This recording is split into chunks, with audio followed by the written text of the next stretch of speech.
I think every person needs to have an encounter where they know that they know that they know God knows me and knows me personally, knows everything about me, and He's looking and He's in my life. And so I think that just having those kinds of experiences, and I think one thing that happened during my adversity that was more about my family. So I had gone through this divorce and I had paid child support and alimony for 7 years.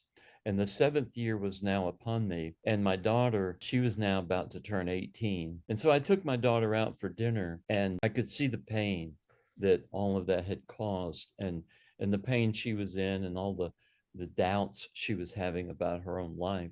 And she was into New Age and she had even been into cutting. So she was not in a good place. She was not a Christian. So, anyway, I had my dinner with her. I came home and I lost it. I began to weep over her. And I was just broken over the fact that the devil had destroyed our marriage and our family.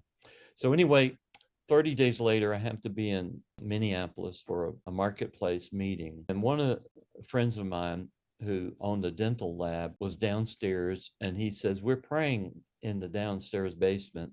God is in the basement. You need to come to the basement." I said, "Well, how can I refuse that?"